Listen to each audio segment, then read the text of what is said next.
ज्ञान गंगा गीता दर्शन पूर्व प्रसंग में आप श्रवण कर रहे थे। प्रकृति की प्रबलता के कारण कोई भी मनुष्य कर्मों का त्याग नहीं कर सकता,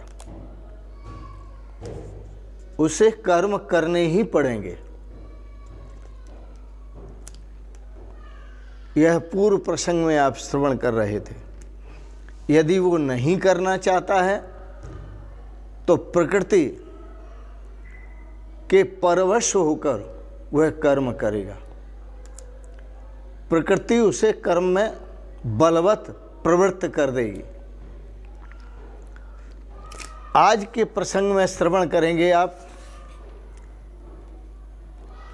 ज्ञान से, भक्ति से, कर्म से शुद्ध अंतःकरण, परम पावन जीवन, वह आज भगवान से एक जिज्ञासा कर रहा है। प्रभु बताएं, ईश्वर का निवास स्थान, ईश्वर कहाँ रहता है? सबके हृदय में अंतर्यामी परमात्मा की व्यापकता का कथन। भगवान श्री कृष्ण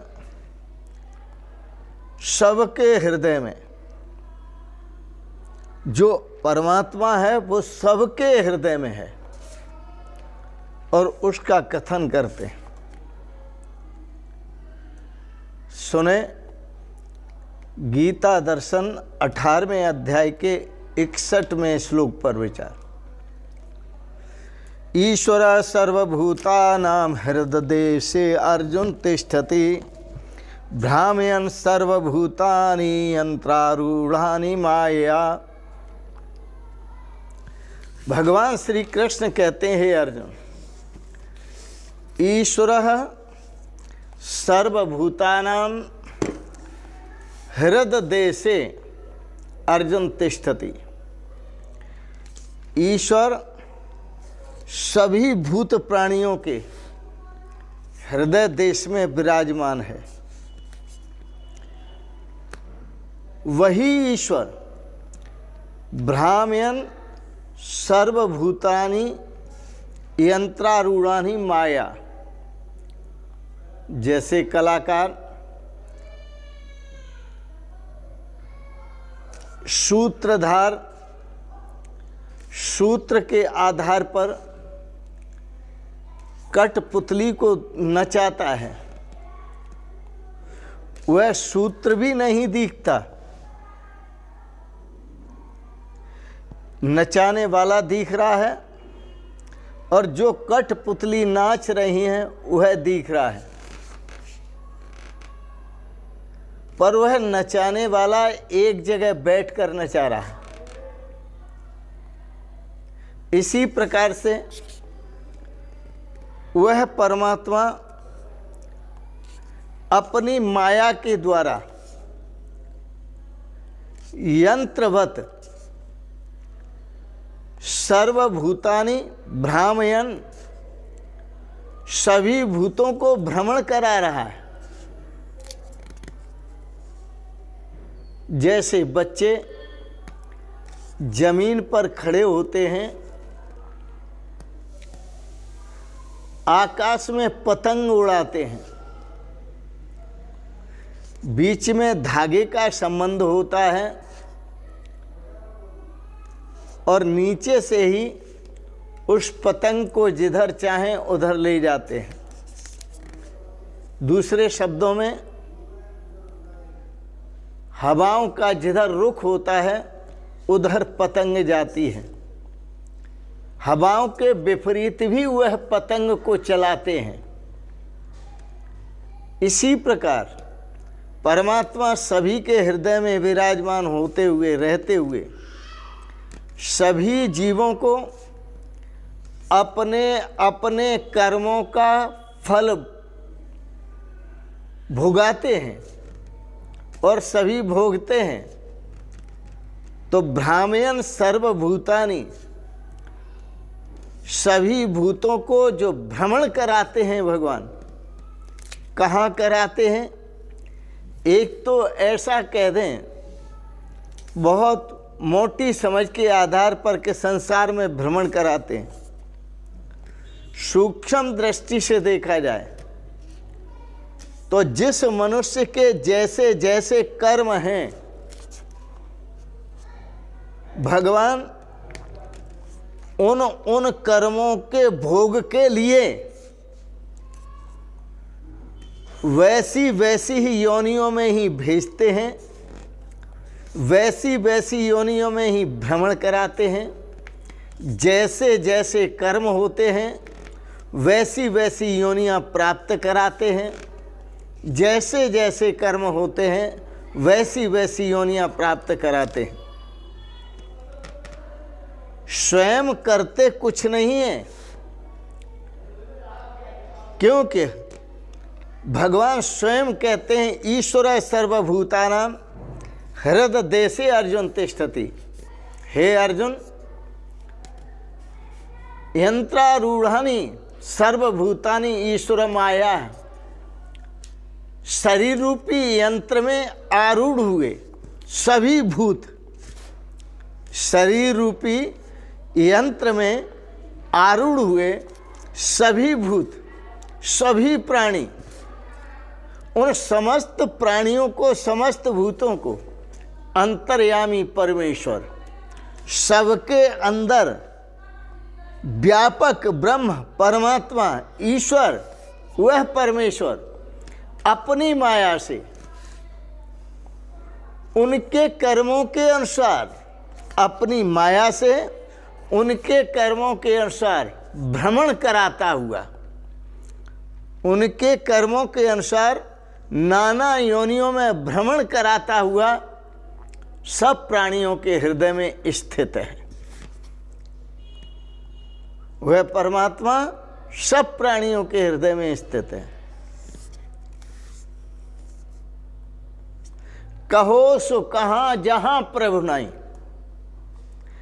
ऐसा कोई स्थान नहीं है जहां प्रभु का वास न हो। और उस प्रभु को,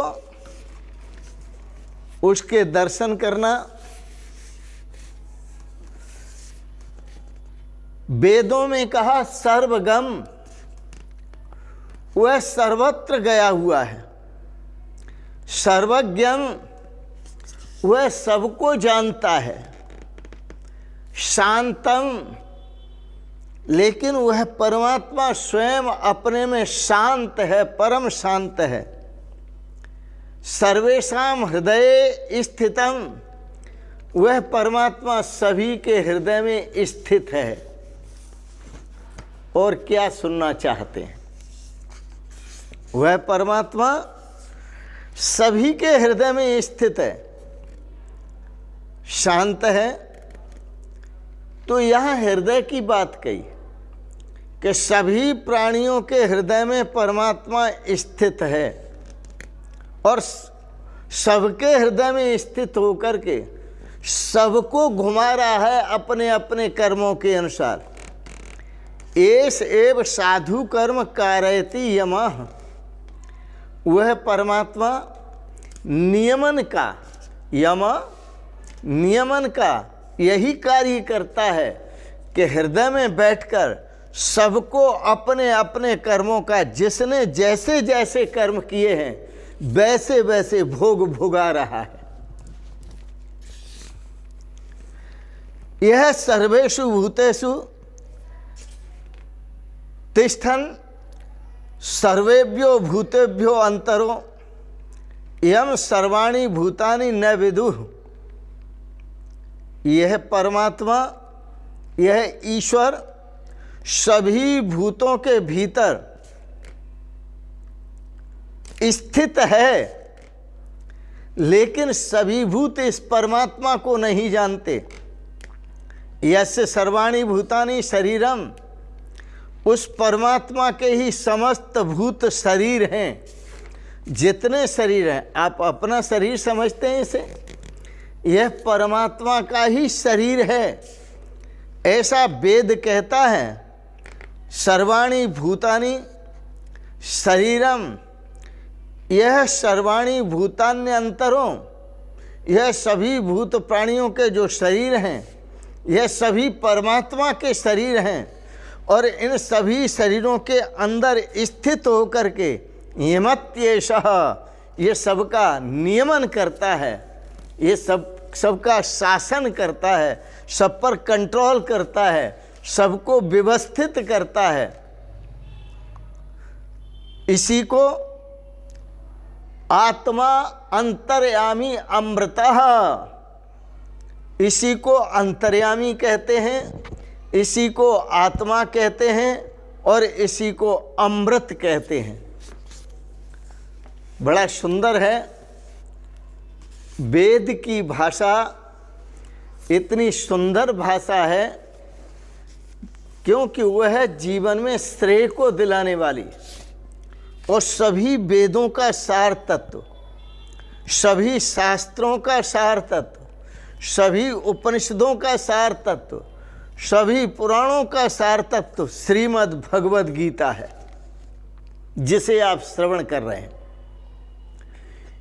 यह आत्मनि तिष्ठन आत्मनो अंतरो, वह आत्मा में स्थित परमात्मा,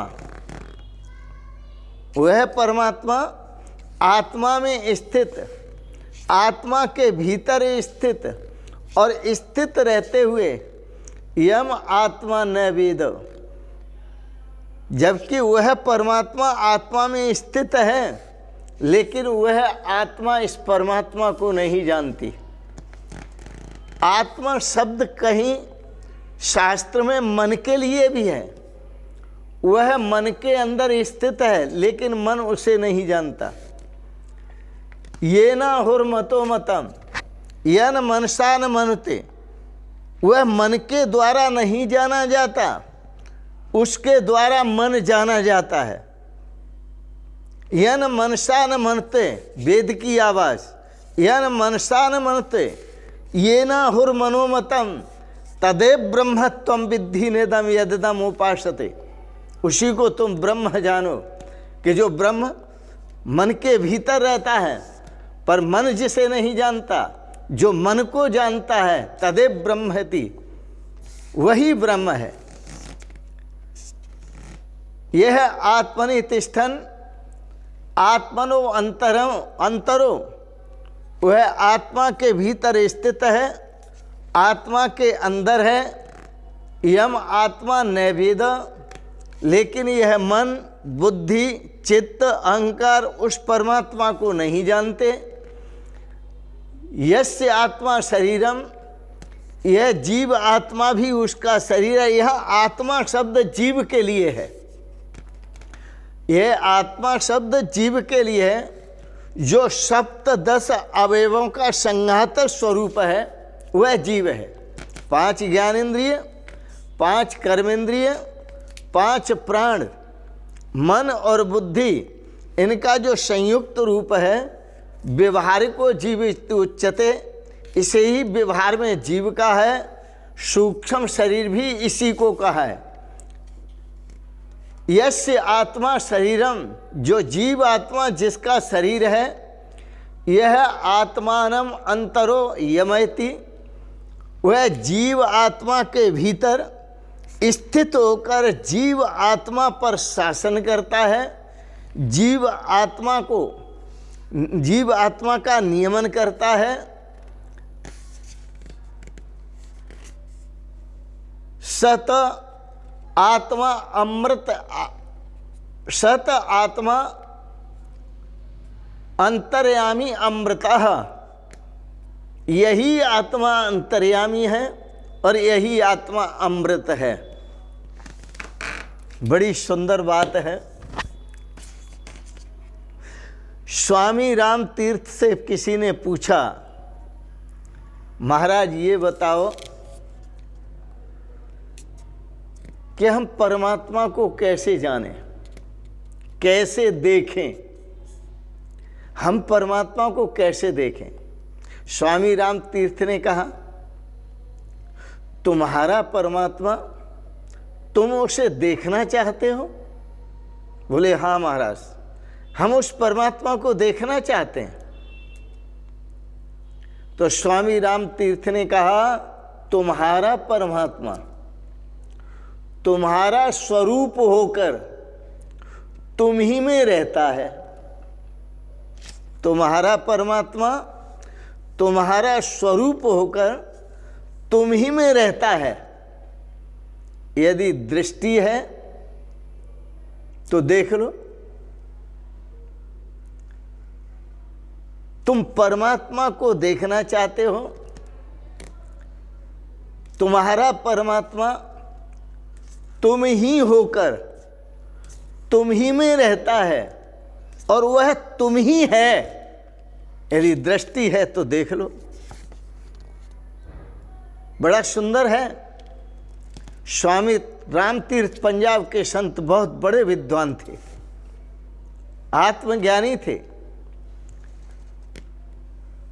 आत्मा अंतर्यामी अमृतः, वह परमात्मा, वह ईश्वर, वह ब्रह्म जिसे हम ढूंढ रहे हैं, वो हमारा स्वरूप होकर हमारे स्वरूप में ही रहता है। लेकिन अज्ञान कारण पहचाना नहीं है, अज्ञान के कारण पहचानते नहीं। आओ, वेद का दूसरा मंत्र सामने आता है और कहता है, सुनो, एको देवः सर्वभूतेषु गूढ़ः सर्वव्यापी सर्वभूतांतरात्मा कर्माध्यक्षः सर्वभूताधिवासः साक्षी चेतः केवलो निर्गुणश्च। बड़ा सुंदर है। एको देवः, देव स्वरूप वह जो परमात्मा है वो एक ही है। तुम्हारे में और नहीं है, मेरे में और नहीं है और अन्य में और नहीं है, एक ही परमात्मा है। एको देवः सर्वभूतेषु गूढ़ः, और सभी भूतों के अंदर वह गूढ़ रूप से रह रहा है, अर्थात अदृश्य रूप से रह रहा है। सभी भूत प्राणियों में वह परमात्मा अदृश्य रूप से रह रहा है।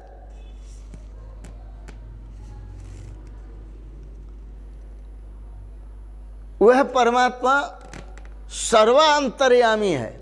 तो एको देवः सर्वभूतेषु गूढ़ः सर्वव्यापी, वो सब जगह व्यापक है, उससे कोई भी स्थान खाली नहीं है। जानता हूं सबको जहां जो गया, जानता हूं सबको जहां जो गया, अहम ब्रह्म जान के जगत खो गया। यह बोध होने पर ही जगत का त्याग हो सकेगा। जब तक ये बोध नहीं होता तब तक त्याग होने पर भी जगत का त्याग नहीं होगा। तो एको देवः सर्वभूतेषु गूढ़ः सर्वव्यापी सर्वभूतांतरात्मा कर्माध्यक्षः, वह सभी कर्मों की अध्यक्षता करता है। भगवान श्री कृष्ण ने कहा था, मया अध्यक्षेण प्रकृति सूयते से चराचरम, मेरी अध्यक्षता मात्र से यह प्रकृति कार्य कर रही है। जड़ है, इसमें सामर्थ्य नहीं है करने की, लेकिन मया अध्यक्षेण, मेरी उपस्थिति मात्र से यह प्रकृति कार्य कर रही है। सभी भूतों के अंदर रहकर परमात्मा सबका नियमन करता है। वह जो नियमन करने वाला परमात्मा है, वही तुम्हारा अंतर्यामी अमृत स्वरूप है। आप अपने अमृत स्वरूप को पहचानो। अहम सर्वेश्वरः, अहम कर्तेश्वर, अहम कर्तेश्वरः कर्ता। आप अलग से कुछ नहीं हैं। आप अहंकार करें कि मैं करता हूं, भूल जाओ इस बात को। ईश्वरः कर्ता, कर्ता तो केवल परमात्मा ही है। और कैसे करता है? कर्ता तऊ अकर्ता, करते हुए भी अकर्ता है। यह भाव आप श्रवण कर रहे हैं अंतर्यामी अमृत स्वरूप परमात्मा का। ईश्वर सर्वभूतानां हृददेशे अर्जुन तिष्ठति, भ्रामेण सर्वभूतानि यंत्रारूढ़ानि माया। जैसे एक बालक छत पर खड़े होकर पतंग उड़ाता है और धागे से उस पतंग का संबंध होता है, वो जिधर चाहे उस पतंग को ले जाता है, हवाओं के सामने भी ले जाता है और हवाओं के विपरीत भी ले जाता है, हवाओं के अनुकूल भी ले जाता है। इसी प्रकार से वह अंतर्यामी परमात्मा आप सबके हृदय में स्थित होकर इस शरीर रूपी पतंग को अनुकूलताओं की तरफ भी ले जाता है, प्रतिकूलताओं की तरफ भी ले जाता है, सुख की तरफ भी और दुख की तरफ। यह परमात्मा का कार्य है। भ्राम्यं सर्वभूतानि यंत्रारूढ़ानि माया। यह बातें मैं नहीं कह रहा हूँ, भगवान श्री कृष्ण स्वयं कह रहे हैं। आओ, आज इतना ही। आपने बड़े प्रेम और श्रद्धा से गीता दर्शन पर विचार श्रवण किए। भक्त तो कहते हैं, नाथ मैं तुम्हारे नचायो नाचूं, जैसे आप नचाते हैं वैसे मैं नाच रहा। गीता दर्शन पर आपने विचार भाव श्रवण किए, बड़ा सुंदर है। इन शब्दों के साथ ही वाणी को विराम दूंगा। आपको भाव अच्छे लगे, इनको सब्सक्राइब करें, लाइक करें, शेयर करें और अंत में अनंत मंगलमयी शुभ कामनाएं करते हुए आप सभी भाई बहनों को, आप सभी श्रोताओं को बहुत बहुत प्रणाम, बहुत बहुत प्रणाम। ओम शिवोहम शिवोहम शिवोहम।